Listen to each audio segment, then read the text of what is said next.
കൃഷാന്തമായിട്ട് ഇപ്പോൾ നമ്മൾ മൂന്നാമത്തെ സിനിമയാണ് ചെയ്യുന്നത്, പുരുഷപ്രേതം. പിന്നെ നമ്മൾ 4.5 സംഘം എന്ന് പറഞ്ഞിട്ട് വെബ് സീരീസ് ചെയ്തു, നൗ മസ്തിഷ്ക മരണം. ഇതിൻ്റെ കണ്ടൻറ്റും ട്രീറ്റ്മെൻറ്റും എല്ലാം വളരെ വ്യത്യസ്തമായിട്ടുള്ള രീതിയിലാണ് കൈകാര്യം ചെയ്തിരിക്കുന്നത്. I'm really excited to see how this character is going to turn out. എനിക്ക് എൻ്റെ പാർട്ടിനേക്കാൾ crazy about the whole. Krishnan വിളിച്ചപ്പം ഇത് തന്നെ പറഞ്ഞത്, Mithun we are gonna make a crazy film, crazy പടമായിരിക്കും. ഞാനിപ്പോൾ മസ്തിഷ്ക മരണം എന്ന സിനിമയുടെ സെറ്റിലാണ്. അറിയായിരിക്കും, കൃഷാന്ത് ഡയറക്റ്റ് ചെയ്യുന്ന ഫിലിമാണ്. ഞാനിപ്പോൾ എനിക്ക് തോന്നുന്നു മൂന്നാമത്തെ, അതായത് ആദ്യം സംഘർഷഘടന, അതിനുശേഷം സീരീസിൽ വർക്ക് ചെയ്തു, മൂന്നാമത്. അപ്പോൾ എനിക്ക് I feel like A home. എനിക്ക് ഭയങ്കര ഒരുപാട് സിനിമകളിൽ ഒരുപാട് സംവിധായകരോടൊപ്പം വർക്ക് ചെയ്താലും നമ്മൾ തിരിച്ച് നമ്മുടെ പഠിച്ചിരുന്ന സ്കൂളിലേക്കോ അല്ലെങ്കിൽ നമ്മുടെ നാട്ടിലേക്കോ വീട്ടിലേക്കോ ഒക്കെ വരുന്നൊരു ഫീലാണ് എനിക്കെപ്പോഴും കൃഷാന്തിൻ്റെ ഫിലിം സെറ്റുകളിൽ.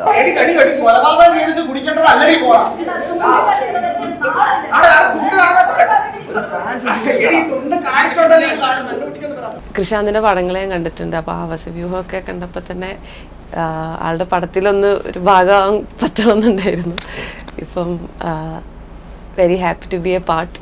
ഇവിടെ ഞാൻ അനന്ത്യ അലോക് എന്നുള്ള ക്യാരക്ടറാണ് ചെയ്യുന്നത്. നിങ്ങൾ കാണാൻ ലൈക്ക് ഇറ്റ്സ് വെരി ഡിഫറെൻറ്റ്. എന്നെ കാണാനും ഇവിടെ എല്ലാവരെ കാണാനും the script everything is very different. ഞാൻ കൃഷാന്തമായിട്ട് ഇപ്പോൾ നമ്മൾ മൂന്നാമത്തെ സിനിമയാണ് ചെയ്യുന്നത്, പുരുഷപ്രേതം. പിന്നെ നമ്മൾ 4.5 സംഘം എന്ന് പറഞ്ഞിട്ട് വെബ് സീരീസ് ചെയ്തു, നൗ മസ്തിഷ്ക മരണം.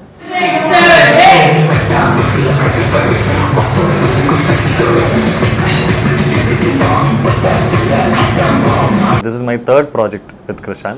ആദ്യത്തേത് 4.5 സംഘമായിരുന്നു. അതിൽ ഞാനൊരു ആക്ടറായിട്ടും മ്യൂസിഷ്യനായിട്ടും വർക്ക് ചെയ്തിട്ടുണ്ട്. പിന്നെ ഉള്ളത് സംഘർഷഘടന എന്ന് പറയുന്ന പടത്തിലായിരുന്നു. അതിൽ ഞാൻ ഒരു പാട്ട് പാടിയിട്ടുണ്ട്. And so now we are here. മസ്തിഷ്ക മരണത്തിൽ ഞാനിപ്പോൾ അഭിനയിക്കുകയാണ്.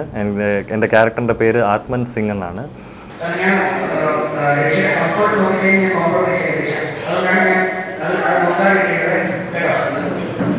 അപ്പോൾ ഞാനിതിൽ എൻ്റെ ക്യാരക്ടറിൻ്റെ പേര് അവിനാഷ് പാലോട് എന്നാണ്. അവിനാഷ് പാലോട് ഒരു സൂപ്പർ സ്റ്റാറാണ്. അപ്പോൾ ഒരു സിനിമയുടെ ബാക്ക്ഡ്രോപ്പിൽ, സിനിമയുടെ ഒരു സിനിമയും അതിലെ ആക്ടേഴ്സിൻ്റെയും ബാക്ക്ഡ്രോപ്പിൽ നടക്കുന്ന ഒരു കഥയാണ്. കൃഷാന്ത് ഡയറക്റ്റ് ചെയ്യുന്ന മസ്തിഷ്ക മരണം എന്ന പടത്തിൻ്റെ ഒരു വളരെ പ്രധാനപ്പെട്ട ഒരു ക്യാരക്ടറിനെ ഞാൻ അവതരിപ്പിക്കുന്നുണ്ട്. ധനേഷ് എന്നാണ് ക്യാരക്ടറിൻ്റെ പേര്. അദ്ദേഹം ഒരു അധ്യാപകനാണ്. അധ്യാപകൻ എന്ന് പറയുമ്പോൾ നമ്മുടെ മനസ്സിലേക്ക് ആദ്യം വരുന്ന സാധാരണഗതിയിലുള്ളൊരു ടിപ്പിക്കൽ അധ്യാപകനല്ല. വളരെ രസകരമായ പല അവസ്ഥകളിലൂടെ കടന്നു പോകുന്ന ഒരു അധ്യാപകനാണ്. എല്ലാ മനുഷ്യനും ഒരു സ്വകാര്യതയുണ്ട്. ആ സ്വകാര്യത ഒരു അധ്യാപകനുമുണ്ട്. അങ്ങനെ ഈ പുതിയ കാലത്തിൽ തൻ്റെ സ്വകാര്യമായ അവസ്ഥകളിൽ പിന്നീട് വലിയൊരു കെണിയിൽപ്പെട്ടു പോവുകയും അതിൽ നിന്ന് രക്ഷപ്പെടാൻ പറ്റാതെ വല്ലാതെ കഷ്ടപ്പെടുകയും, എന്നാൽ ഒടുവിൽ ഇതെല്ലാം മറ്റൊരു തരത്തിൽ വളരെ തമാശയോടുകൂടി എൻഡ് ചെയ്യുന്നൊരു രീതിയിലാണ് ഈ ക്യാരക്ടർ ഡെവലപ്പ് ചെയ്ത് വന്നിരിക്കുന്നത്. 3, 2, 1, action!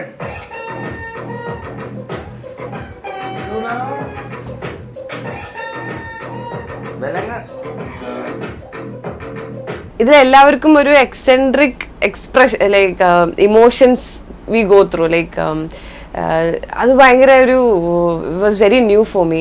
മസ്തിഷ്ക മരണത്തിൽ ഞാൻ പ്ലേ ചെയ്യുന്നത് ഡോൺ എന്ന് പറഞ്ഞ ക്യാരക്ടറിൻ്റെ പേര് ഡോൺ എന്നാണ്. ഒരു ലോയറെയാണ് പ്ലേ ചെയ്തിരിക്കുന്നത്. അപ്പം ഭയങ്കര ക്രേസി ആയിട്ട് തോന്നിയ, ഇനി എനിക്ക് തോന്നുന്നില്ല അങ്ങനെ ഒരു ആക്ടറിന് ഇങ്ങനത്തെ ഒരു സ്പേസ് പ്ലേ ചെയ്യാൻ കിട്ടുമെന്ന് എനിക്കറിയില്ല. കാരണം 2040 എസ്പെഷ്യലി ഫ്യൂച്ചറിസ്റ്റിക് ആയിട്ടുള്ള ഒരു സിനാരിയോയിൽ അന്നത്തെ ആ കാലത്ത് ഉണ്ടാവാൻ സാധ്യതയുള്ളൊരു കോർട്ടും ആ കോർട്ടിൻ്റെ എല്ലാ ക്രേസിനെസ്സും ഒക്കെ വെച്ചിട്ട് ആ ക്രേസിനെസ് എല്ലാം ഉള്ള ഒരു ക്യാരക്ടറാണ് ഡോൺ. എനിക്ക് തോന്നുന്നു ഡോണിൻ്റെ ഒരു ആറ്റിറ്റ്യൂഡ്, ബേസിക് ആറ്റിറ്റ്യൂഡ് എന്ന് പറയുന്നത് എനിക്ക് തോന്നുന്നു ലോകത്തെല്ലാം കള്ളന്മാരാണ്. അപ്പോൾ അത് ഈ ചെറിയ ചെറിയ കള്ളന്മാരെ നിയമത്തിൻ്റെ പരിരക്ഷയോടുകൂടി രക്ഷിക്കാം. പിന്നെ പരമാവധി നിയമം അറിയാവുന്നതിൻ്റെ പേരിൽ അതിൻ്റെ ആരുടെ മുമ്പിൽ തലകുനിക്കാതെ ഇരിക്കുന്ന ഒരു ഗത്തൊക്കെ എടുത്ത് അങ്ങ് ജീവിക്കുന്ന ഒരാളായിട്ടൊക്കെയാണ് എനിക്ക് തോന്നിയത്. ബാക്കിയൊക്കെ കൃഷാന്ത് പറയും.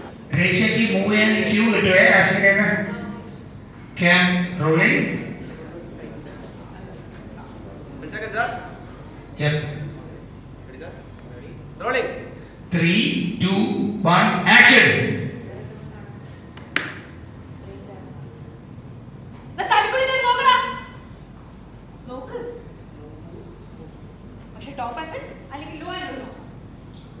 cut. Good job, guys. Good job. Good job. Good job. ഇതിലേറ്റവും ഭയങ്കര സ്പെഷ്യാലിറ്റി എന്താണെന്ന് വെച്ചാൽ 2014 ഇതേപോലത്തെ ഭയങ്കര സൂപ്പർ ക്രേസി ഒരു സബ്ജക്റ്റിൽ ഒരു ക്രേസി കോട്ടാണിത്. അപ്പോൾ അതുകൊണ്ട് തന്നെ ഇതിൻ്റെ ഡെക്കറത്തിനകത്ത് നിൽക്കാതെ തന്നെ ഒരുപാട് സ്ഥലത്തേക്ക് പ്ലേ ചെയ്യാൻ പറ്റുന്ന ഒരു സ്പെക്ട്രം ഉണ്ടായിരുന്നു ഈ ക്യാരക്ടറിന്.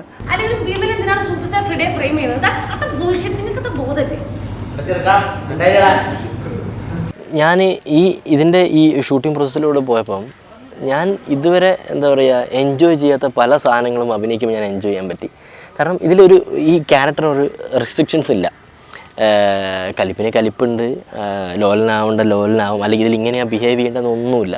നമുക്ക് കൃഷാന്ത് ഏട്ടൻ്റെ ഫ്രെയിമിൽ നമുക്ക് കൃഷാന്ത് ഏട്ടൻ ഒരു പരിപാടി പറഞ്ഞുതരും. അതിൻ്റെ നമുക്ക് മേലെയും പിടിക്കാം താഴെയും പിടിക്കാം. ഒരു ലൈനാണെങ്കിൽ നമുക്കിങ്ങനെ ഗ്രാഫ് പോലെ പുള്ളിക്ക് കാണിച്ചു കൊടുക്കാം. ചേട്ടാ ഏതാ നല്ലതെന്ന് ചോദിച്ചാൽ പുള്ളി നല്ലതാണെങ്കിൽ അപ്പോൾ തന്നെ ഓക്കെ ഗുഡ്, അല്ല പോരാന്ന് പറഞ്ഞാൽ പോരാന്ന് പറയും. നമ്മളെ ഏത് രീതിയിലാണ് നമ്മൾ എൻകറേജ് ചെയ്യും.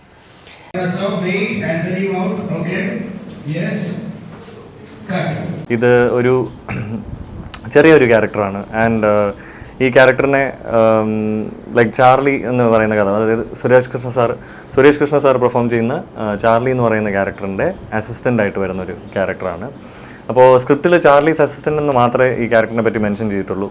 അപ്പോൾ ഈ കഥാപാത്രത്തിനുള്ള ഡയലോഗ്സോ അയാളുടെ ആക്ടിവിറ്റീസ് എല്ലാം 1-2 കാര്യങ്ങൾ മാത്രമേ കൃഷാന്ത് ആലോചിച്ച് വെച്ചിട്ടുള്ളൂ. അപ്പോൾ ഒരു ചെറിയൊരു കോമിക്, ഒരു പാരലൽ ട്രാക്ക് പോലെ പോകുന്ന ഒരു ചെറിയ കഥാപാത്രമാണ്.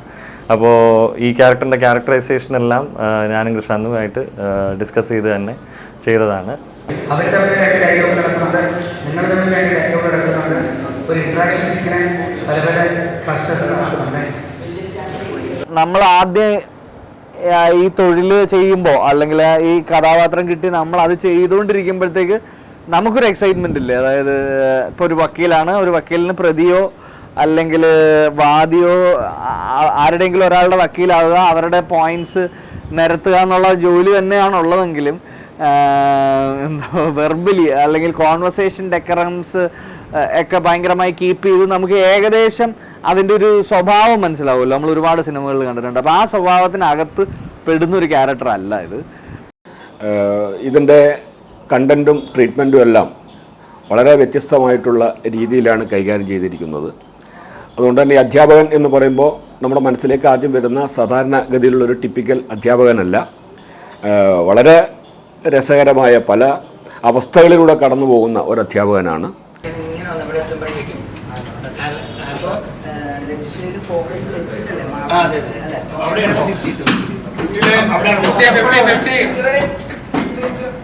അതായത് ആൽഫയിൽ തന്നെ ഫോക്കസ് ചെയ്തിട്ട് മൂവ്മെന്റ് ഫസ്റ്റ് ആൽഫ എത്തുമ്പോൾ പോലെ ഇവിടെ വരുമ്പോൾ സൈഡിൽ ആൽഫ വരും. നമ്മളെ കൊണ്ട് ഏറ്റവും മാക്സിമം ഇൻപുട്ട് ഇതിൽ ഇടാൻ കൃഷാന്ത് ട്രൈ ചെയ്തിട്ടുണ്ടെന്ന് എനിക്ക് തോന്നിയിട്ടുണ്ട്. ഞാൻ ഒരുപാട് ഇൻഹിബിഷനിൽ നിന്നിരുന്ന പലതും ഞാൻ ഇതിൽ എന്നെക്കൊണ്ട് ചെയ്യിപ്പിച്ചിട്ടുണ്ട്.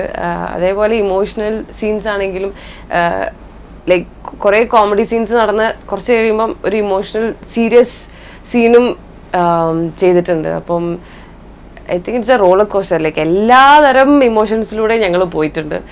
This movie set in 2040s. അപ്പോൾ അതിനതിൻ്റെതായ വ്യത്യസ്തതകൾ എല്ലാ കാര്യത്തിലും ഉണ്ട്, ഇൻക്ലൂഡിങ് കോസ്റ്റ്യൂം അല്ലെങ്കിൽ കഥ പറയുന്ന അതിൻ്റെ ഒരു നെറേറ്റീവ് ആണെങ്കിലും അല്ലെങ്കിൽ ക്യാരക്ടേഴ്സിനാണെങ്കിലും.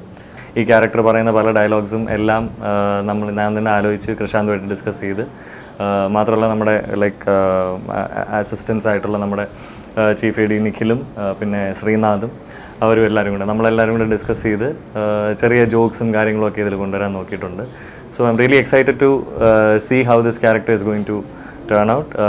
പടം കംപ്ലീറ്റ് ആകുമ്പം ഈ ക്യാരക്ടർ എങ്ങനെ ഇരിക്കും, അതിൻ്റെ സ്പേസ് എന്തായിരിക്കും എന്നറിയാൻ ഭയങ്കര എക്സൈറ്റഡ് ആണ്.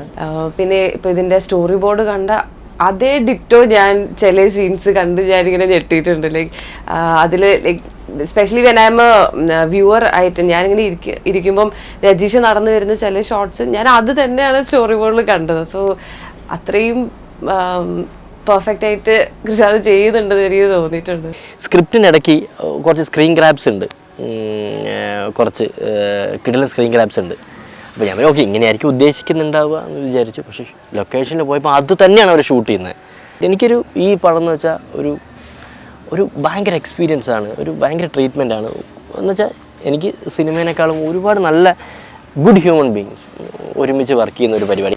ഇതൊരു ഫ്യൂച്ചറിസ്റ്റിക് മൂവി ആയതുകൊണ്ട് തന്നെ 2040 നടക്കുന്നതാണ്. അപ്പം ഇതിൽ എല്ലാം അൺഎക്സ്പെക്റ്റഡ് ആണ്, ഒന്നും നമ്മൾ പ്രതീക്ഷിക്കുന്ന പോലെ അല്ല. അത് കോടതിയാണെങ്കിലും അവരുടെ അപ്പിയറൻസ് ആണെങ്കിലും എല്ലാവരും എല്ലാ ഡയലോഗ്സ് വരെ ഞങ്ങൾ കുറേ ചിരിച്ചിട്ടുണ്ട് ഷൂട്ടിൻ്റെ സമയത്ത്.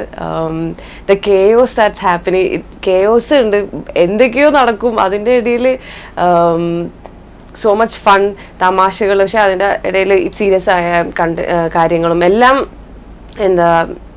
ഷെയർ ചെയ്യുന്നുണ്ട്.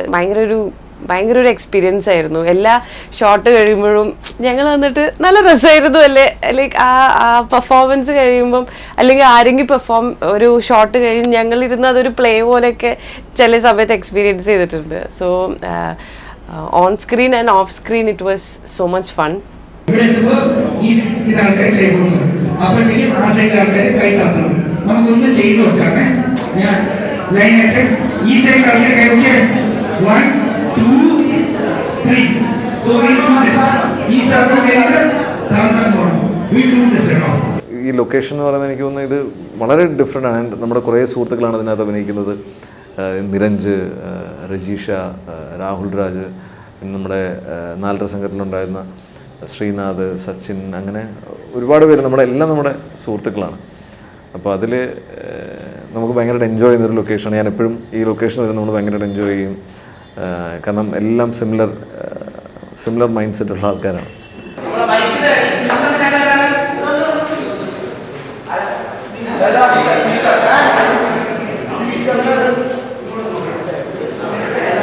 And it was very exciting. ആദ്യത്തെ ദിവസം വരുമ്പോൾ എന്താണ് ചെയ്യേണ്ടതെന്നൊന്നും അറിയില്ല. ജസ്റ്റ് ഈ ക്യാരക്ടറൈസേഷനും പിന്നെ എന്തൊക്കെയോ ഇമേജസ് മാത്രമേ മനസ്സിലുള്ളൂ. ആൻഡ് കൃഷാന്ത് സ്ക്രിപ്റ്റിൽ ചില കാര്യങ്ങൾ, ചില ആക്ടിവിറ്റീസൊക്കെ എഴുതിയിരുന്നു. അപ്പോൾ ഗെയിംസ് ലൈക്ക് ഫാമിലെന്ന് പറയുന്ന ഗെയിം പഠിപ്പിക്കാൻ വേണ്ടി ആടിന് പുല്ല് കൊടുക്കുന്നു എന്നൊക്കെ പറഞ്ഞ്, അപ്പോൾ അങ്ങനെ ഒരു സീൻ മാത്രമൊക്കെ ഉണ്ടായിരുന്നുള്ളൂ. അപ്പം ബാക്കിയുള്ള ഈ എൻറ്റയർ ക്യാൻവാസിൽ ഇയാൾ മാത്രം ഒരു വേറൊരു സ്പേസിലാണ് നിൽക്കുന്നത്. അപ്പം ഇയാൾക്ക് ഇതുമായിട്ട് ഇയാൾ എങ്ങനെയാണ് ഈ വേൾഡിൽ നിൽക്കുന്നത് എന്നുള്ളൊരു കാര്യമാണ് ഇവിടെ ഫൈൻഡ് ചെയ്യാൻ നോക്കിയിട്ടുള്ളത്. അപ്പോൾ അത് ജസ്റ്റ് ആൻഡ് അത് ഭയങ്കര ഒരുപാട് സ്പേസ് ഉള്ളൊരു ക്യാരക്ടറല്ല. അപ്പം നമ്മൾ അത്രയും സ്പേസ് നമുക്ക് ഈ പ്രോജക്റ്റിൽ ഈ സിനിമയിൽ ഇല്ലെങ്കിലും ഉള്ള സ്പേസിൽ എങ്ങനെ ഈ ക്യാരക്ടറിനെ കൊണ്ടുവരാം എന്നുള്ള ചിന്തകളിലൂടെയൊക്കെയാണ് നമ്മൾ ചെയ്തിട്ടുള്ളത്. എനിക്ക് എൻ്റെ പാർട്ടിനേക്കാളും ഇതിൻ്റെ ഞാൻ ഭയങ്കര I'm crazy about the whole, അല്ലെങ്കിൽ ഈ ടോട്ടൽ ഫിലിം ഒരു ഭയങ്കര ക്രേസി ഫിലിമായിരിക്കുന്നു. അതിൽ എന്താ പറയുന്ന ഒരു ക്യാരക്ടർ പ്ലേ ചെയ്തതിൽ ഉള്ള സന്തോഷമാണ് എനിക്ക് ഏറ്റവും കൂടുതൽ. അപ്പോൾ സോ ഡോണിനെ നിങ്ങൾക്ക് ഇഷ്ടപ്പെടുമെന്ന് വിചാരിക്കുന്നു, അറിയില്ല. ഇപ്പം ചില സീൻസ് ചിലവർ പെർഫോം ചെയ്യുമ്പം ഓക്കെ അവരത്ര ചെയ്തിട്ടുണ്ടല്ലേ, അപ്പോൾ അതിനൊരു ടാലി ചെയ്ത് ചെയ്യാൻ അല്ലെങ്കിൽ അതിൻ്റെ അത്രയെങ്കിലും അതിനൊരു റിയാക്ഷൻ കൊടുക്കാൻ ഞാൻ ശ്രമിച്ചിട്ടുണ്ട്. അതൊക്കെ ഞാൻ ഇതിൽ വന്നതിന് ശേഷമാണ് എനിക്ക് എക്സ്പ്ലോർ ചെയ്യാൻ പറ്റിയത്. And I'm very happy that I could explore something like that. കൃഷാന്തിൻ്റെ അടുത്ത് വരുമ്പോൾ എല്ലാവരും എക്സ്പെക്ട് ചെയ്യുന്ന ഒരു ഡിഫറൻസ് അല്ലെങ്കിൽ ഒരു വെറൈറ്റി, അല്ലെങ്കിൽ നമ്മൾ കണ്ടിട്ടില്ലാത്ത എന്തോ കാണാൻ പോകുന്ന ഒരു ഫീലുണ്ട്. അത് ഈ സിനിമയിൽ വളരെയധികം നമുക്ക് കിട്ടുമെന്നാണ് ഞാൻ പ്രതീക്ഷിക്കുന്നത്. ഒരു ക്രേസി പടമാണ്. കൃഷാന്തൻ എന്നെ വിളിച്ചപ്പം ഇത് തന്നെ പറഞ്ഞത്, Mithun we are gonna make a crazy film. അത്രയേ ഉള്ളൂ, ഒരു ക്രേസി പടമായിരിക്കും. ഞാൻ എന്താ പറയുക, എനിക്ക് ഈ ട്രീറ്റ്മെൻറ്റിനോടും അല്ലെങ്കിൽ ഇതെല്ലാം ന്യൂ ആണ്, എനിക്ക് ഭയങ്കര എക്സ്പെരിമെൻ്റലാണ്. എന്തായാലും ഈ പടം കാണുന്ന ഓഡിയൻസിനും അത് കിട്ടുമെന്ന് വിചാരിക്കുന്നു. അല്ല, ഉറപ്പായിട്ടും കിട്ടും. As always it is very beautiful to collaborate with Krishand. ഏറ്റവും ലൈക്ക് ഞാൻ പോയിട്ടുള്ളതിൽ വെച്ച് ഏറ്റവും പ്രൊഡക്റ്റീവായിട്ടുള്ളൊരു ഫിലിം സെറ്റാണ് കൃഷാന്തിൻ്റെ. അപ്പോൾ I'm very happy to be here again working for him. അന്തി വിളക്കല്ലേ നീ ചങ്കിലൊരു